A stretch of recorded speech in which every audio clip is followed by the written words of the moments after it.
Hey guys, I'm Mzticc and welcome to a new testing video. Today I'm talking about whether it's worth it or not to run Magicfind in white tier maps with just alking the map and go. This is the first video in this series, but there will be more testing in the near future.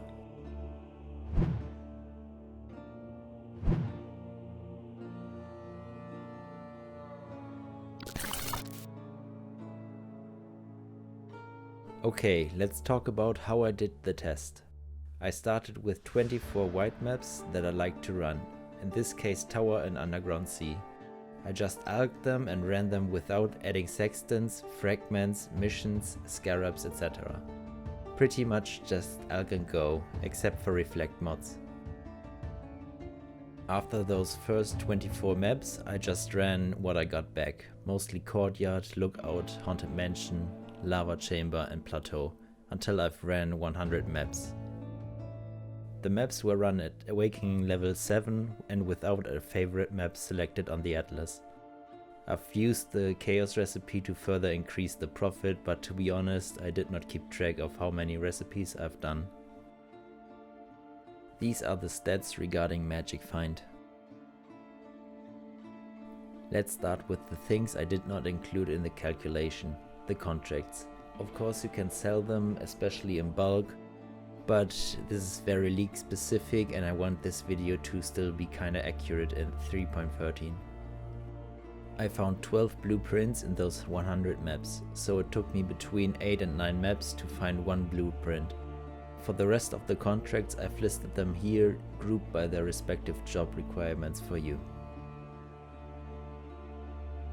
After the first 24 maps that I've invested and the 76 maps I ran after them, I still had 75 maps left.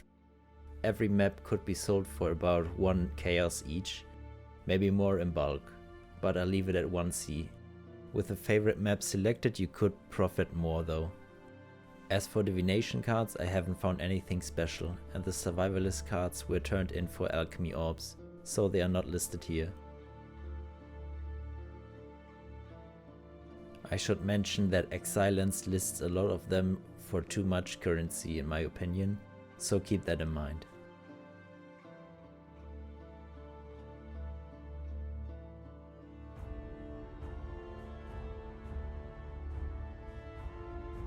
I've got 17 Simulacrum splinters and 3 Timeless Templar splinters, but that's it for the more rare ones.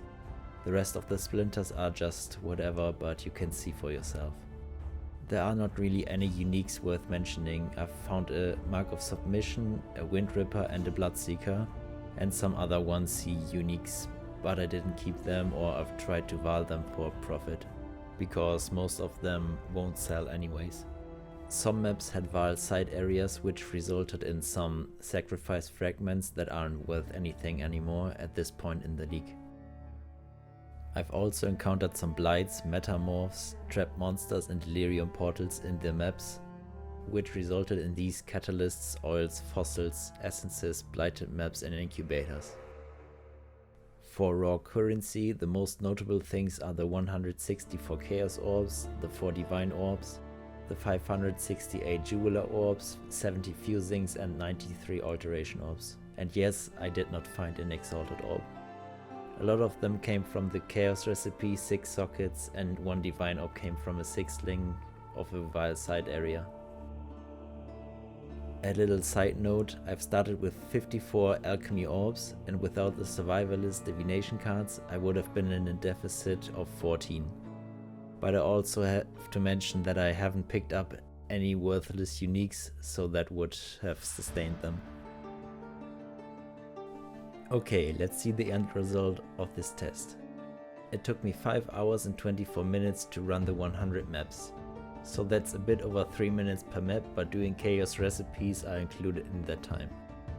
The 75 maps result in 75 chaos orbs if you want to include it. Other than that, the rest of the things I found resulted in 599.73 C at this point. Let's round this to 600 chaos.